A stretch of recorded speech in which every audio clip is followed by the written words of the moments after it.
Halo semuanya, kembali lagi bersama saya Minvi. Dan saya Minde.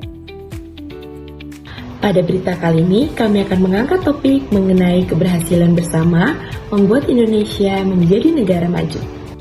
Dan kami akan melihat seberapa pantas generasi ini bisa disebut sebagai generasi emas di tengah propaganda dengan hashtag kabur aja tuh. Selamat menyaksikan.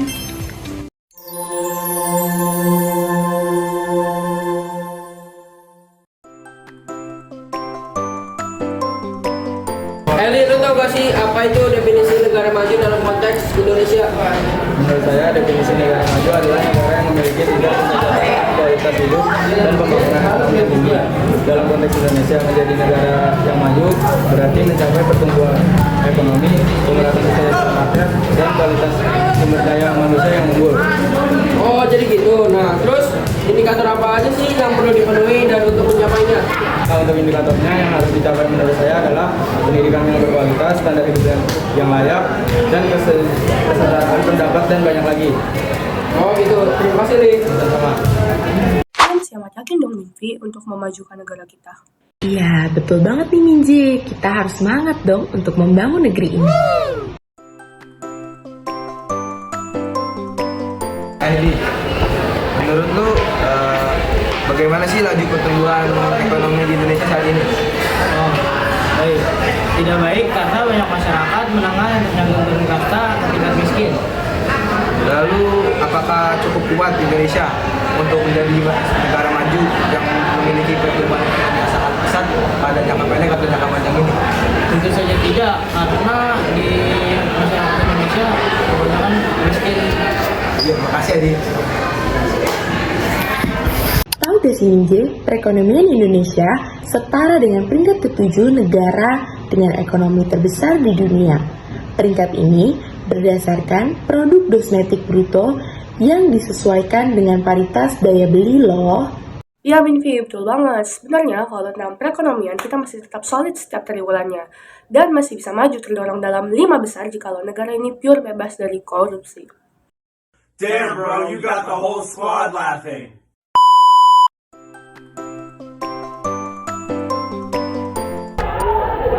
Lu tahu nggak sih apa peran kualitas pendidikan dan pelatihan vokasi dalam mempersiapkan SDM yang kompeten?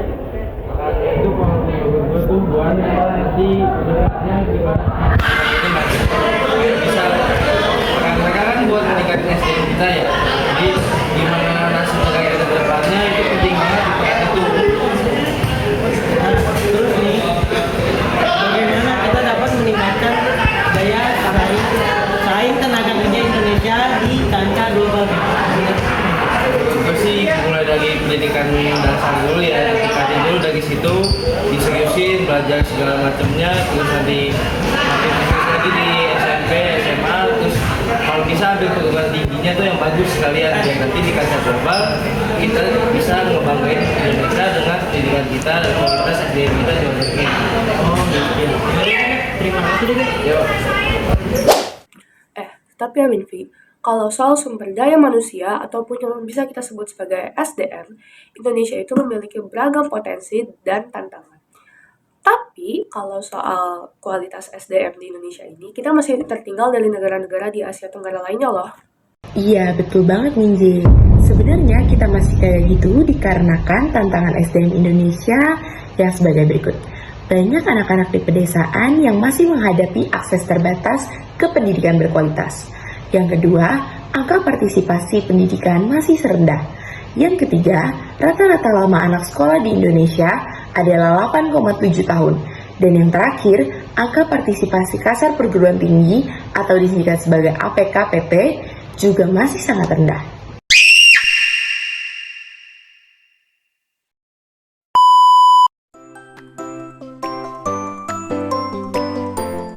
Bagaimana Anda melihat sinergi antara pemerintah, perusahaan, pusat, dan UMKM dalam membangun perekonomian Indonesia?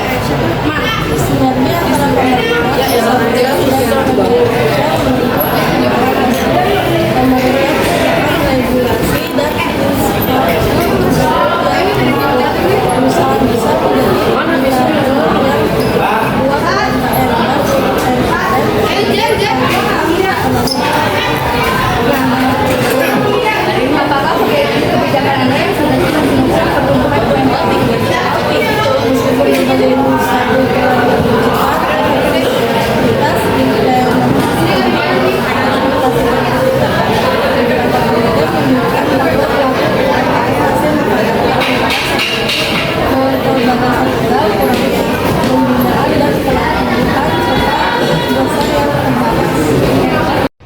Tapi ya Minje, sebenarnya pemerintah tuh banyak usahanya, apalagi soal UMKM. Tapi banyak pro kontranya juga sih. Minvi, kalau soal UMKM itu, pemerintah pernah melakukan suatu usaha yaitu menutup TikTok Shop. Tapi karena niatnya tuh baik untuk menyetarakan UMKM pasar yang di Tanah Abang. Itu gara-gara TikTok Shop tuh kan sepi banget kan.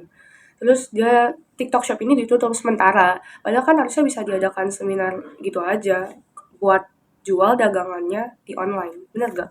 Tapi susah juga nggak sih kalau mereka nggak punya HP? Nah, itu dia tantangan yang harus diselesaikan oleh pemerintah dengan banyak kepala agar memutuskan keputusan yang sangat. Ya, sekian video dari kelompok Family. Inilah isi pemikiran anak bangsa untuk memajukan negara Indonesia sebagai negara yang lebih matang dan lebih nyaman untuk ditinggali. Ternyata banyak ya tantangan menjadi negara maju. Kalian jangan lupa belajar ya. See you. SDM yang kompeten. Dengerin dulu nih. Kan lu nanya. Kelompok. Beda lainnya. Lagu center. Bohong. Jadi lo ini lagi diwawancara sama kelompok. Jadi harus mengharumkan nama Indonesia. Ya udah harus mengharumkan. Kan gininya. Yang tinggi dan batas tinggi.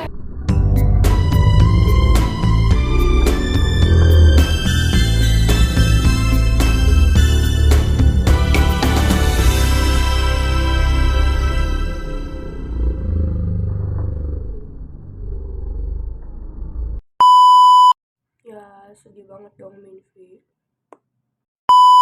Sumpah Jessica, lu tau gak apa yang lama? Rambut gua no keluar-keluar nih. Nih, sampai ada sisir di sini sumpah.